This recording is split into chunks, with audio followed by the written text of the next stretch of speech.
Hello everyone, কেমন আছো সবাই? আশা করছি তোমরা সবাই ভালো আছো। আর আমিও কিন্তু খুব একটা ভালো নেই, মোটামুটি আছি। কয়েকদিন ধরে শরীরটা খুব খারাপ বলে আমি কোনো ব্লগ ভিডিও তোমাদেরকে শেয়ার করতে পারছি না, কোনো রান্নার ভিডিও দিতে পারছি না। আমার খুব খারাপ লাগছে। তো আজকে একটু ভিডিও করছি, কী কী রান্নাবান্না করেছি সেগুলো দেখাবো, কী করছি এখন এই মুহূর্তে দুপুরবেলা, সেটাই ছোট্ট করে তোমাদেরকে শেয়ার করছি। তো এই যে দেখো রান্নাবান্না করেছি, সেটা তো দেখাবো। তার আগে এই দেখো মাম্মামকে মা খাওয়াতে বসেছে। ও বায়না করছিল এতক্ষণ ধরে, তো এখন অনেক কষ্ট করে ওকে খাওয়াচ্ছে। আর বাবা ভাত খাচ্ছে। বাবার যেহেতু চেয়ারে বসে খেতে একটু সুবিধা হয়, পা মুড়ে বাবা বসতে পারে না, সেই জন্য এই যে টেবিলে বাবা খাচ্ছে। আর এখানে কী কী রান্না হয়েছে তোমাদেরকে দেখাচ্ছি। এই এখন ভাত, আর এটা রয়েছে লাউ দিয়ে চিংড়ি মাছ, একটা তরকারি, ভীষণ ভালো লাগে গরমের দিনে। আর এখানে রয়েছে দেখো মাছের ঝোল, কাঁচকলা আলু দিয়ে মাছের ঝোল। তো শরীরটা খুব খারাপ বলে ওই জন্য জিরে বাটা দিয়ে মাছের ঝোল করলাম আর কি। এই দেখতে পাচ্ছ এটা পুরো রুই মাছ, জ্যান্ত রুই মাছ তোমাদের দাদাভাই নিয়ে এসেছিলো বাজার থেকে। তো সেই রুই মাছ দিয়ে মাছের ঝোল করেছি। আর এখানে দেখাচ্ছি, দাঁড়াও, আলু ভাজা রয়েছে, পেঁয়াজ দিয়ে আলু ভাজা। আর এদিকে দেখো আমার সবচেয়ে পছন্দের রেসিপি, আমের চাটনি। তো আমের চাটনি আমার খুব ভালো লাগে, আর গরমের দিনে খেতে খুব ভালো লাগে। তো সেই জন্য এই যে আমের চাটনি বানিয়েছি দেখো। হ্যাঁ, তো এখন দুপুরবেলা আমরা তো খাইনি, আর প্রচণ্ড গরমের জন্য রান্নাঘরে আমরা খাওয়া দাওয়া করছি না। এই রিসেন্ট 1 মাস হচ্ছে আমরা এই যে ঘরের মধ্যে খাবার দাবার নিয়ে এসে সবাই বসে গল্প করতে করতে খাই বসার ঘরে। রান্নাঘরে আমরা কেউ খাচ্ছি না, প্রচণ্ড গরম রান্নাঘরে। এই ঘরটার মধ্যে একটু ঠান্ডা আছে, এসি চলে, তো সেই জন্য ঘরটা বেশ ঠান্ডা। সবাই বসে গল্প টল্প করতে করতে খাই। তো মোটামুটি বসে খাওয়ারও একটা মজা আছে। তো সেই জন্য টেবিল চেয়ারে খাওয়া টোটালি আমরা বন্ধ করে দিয়েছি, শুধু বাবা একা খায় এই টি টেবিলে। তো তোমার দাদাভাই আসলে তারপর আমরা খাওয়া দাওয়া স্টার্ট করবো। ও এখনও আসেনি, যদিও মা অনেকক্ষণ থেকে বলছে আমাকে খাওয়ার কথা, তো খাইনি। তো চাটনিটা খুব সুন্দর। আর এখানে দেখো আমাদের গাছে জাম পেড়েছিল, জামগুলো জাস্ট তোমরা দেখো, দেখতে পাচ্ছ জামগুলো দেখো কত বড় বড় জাম। আরও রয়েছে, ফ্রিজে রেখে দিয়েছি। তো আজকেই বাবা পেরেছে। তো বৃষ্টি হয়েছে আর একটু হালকা ঝড়ো হাওয়া হচ্ছে বলে জামগুলো না পড়ে যাচ্ছে। আর যেহেতু রাস্তার উপর গাছটা, তো গাড়ি গেলেই জামগুলো সব নষ্ট হয়ে যাচ্ছে, থেতলে যাচ্ছে। জামগুলো সব ফেলে নেওয়া হয়েছে। লবণ দিয়ে ভাত খাওয়ার পর বেশ জাম মেখে খাওয়া হবে। আর মোটামুটি আজকে দুপুরে সেরকমই একটা গরম নেই, ওয়েদারটা বেশ ঠান্ডাই রয়েছে। তো এখন ভাত বাড়বো, ভাত খাবো, মামাদের খাওয়াটা হয়ে গেলে। আর এই যে জাম মাখা হবে। তো এই এখন বাবাকে চাটনি দেবে, আর চাটনিটা টেস্ট করে বলবে কেমন হয়েছে।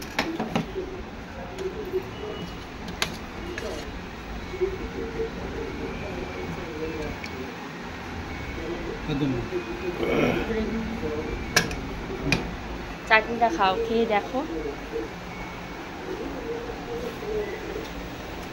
চাটনিটা কেমন হয়েছে। ভালো লাগছে আম দিয়ে। তো এখন এই যে ভাত বেড়ে দেবো। তোমার দাদাভাই আসতে অনেকটাই লেট হবে, ফোন করে বললো।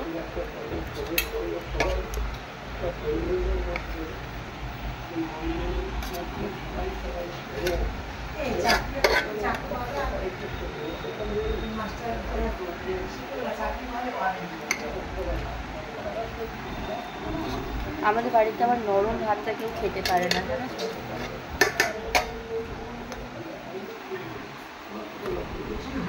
শক্ত শক্ত ভাতই খায়।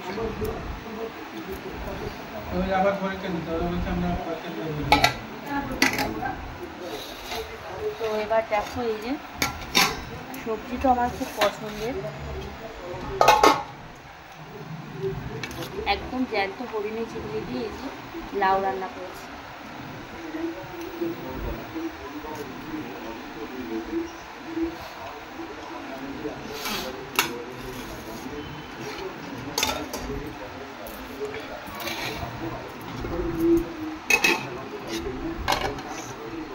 টেস্ট করে দেখা যাক কেমন লাগে।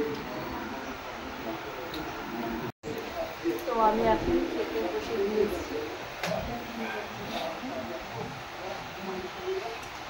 আর নিচে বসে খাওয়ার মজাই আলাদা। চিংড়ি মাছ একদম জ্যান্ত হয়ে গেছে।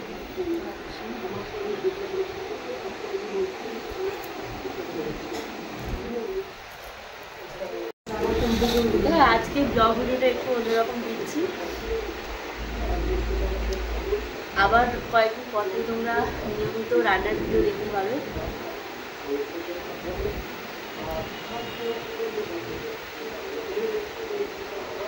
তরকারিটা সেই হয়েছে।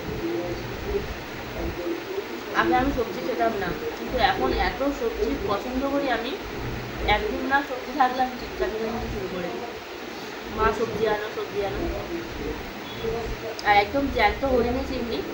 আমাদের কলকাতাতে সত্যি কথা বলতে টাটকা মাছটা সবসময় পাওয়া যায় না। পাওয়া যায় না, পাওয়া যায়, কিন্তু এখন আমার টাটকা মাছ খেতে ইচ্ছা করছে। এখন আমি বাজারে গেলে যে টাটকা মাছ পাবো সেটা না, বরফের মাছটাই পাবো। তো আজকে পুরো টাটকা চিংড়ি মাছ পেয়েছি, যেটা আগে আমরা বাপের বাড়িতে সবসময় এই টাটকা মাছই খেতাম। তখন এই মানে এর কদরটা এতটা বুঝিনি। এখন কলকাতা গিয়ে আমরা বুঝছি টাটকা জিনিসের কদর। আজকে লাউ চিংড়িটা খুব সুন্দর হয়েছে। আজকে যেমনভাবে লাউ চিংড়ি রান্না করেছি তোমাদের সাথে ভিডিওটা একদিন শেয়ার করবো, তোমরাও বাড়িতে একবার ট্রাই করে দেখো।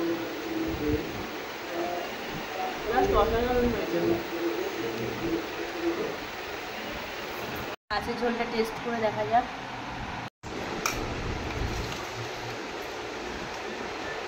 কাঁচকলা আলু দিয়ে মাছের ঝোল।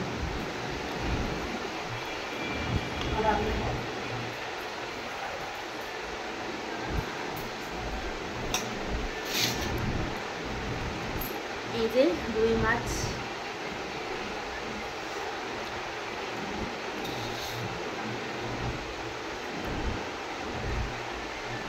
একদম কাঁচা লঙ্কা দিয়ে। আজকে কোনো বেশি রিচ করিনি, একদম হালকা হালকা রান্না করেছি। কাঁচা লঙ্কা জিরে বাটা দিয়ে রান্না করেছি।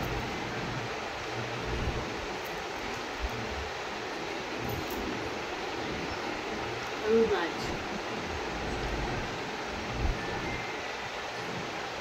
এই রুই মাছটাও জ্যান্ত ছিল।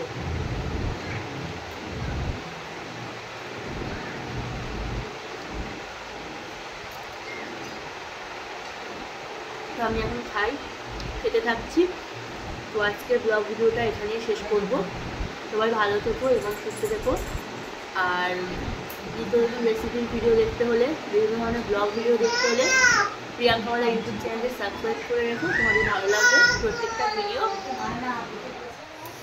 তো আজ রাখছি, সবাই ভালো থেকো সুস্থ থেকো। টাটা। পরের দিন একটা নতুন ভিডিও নিয়ে তোমাদের সাথে দেখা হবে। টাটা।